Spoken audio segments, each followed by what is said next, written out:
బుగ్గ మీద వెచ్చని సిగ్గు వచ్చినప్పుడు దానిని అడుగు.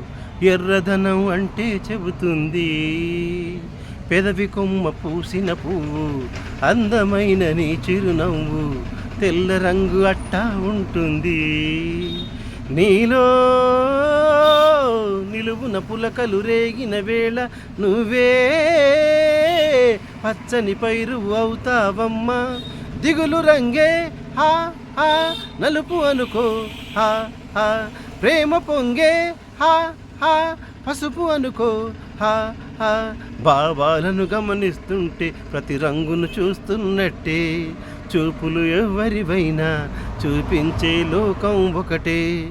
నేస్తమా ఇద్దరి లోకం ఒకటే లేవమ్మా. అందుకే నా కన్నులతో లోకం చూడమ్మా.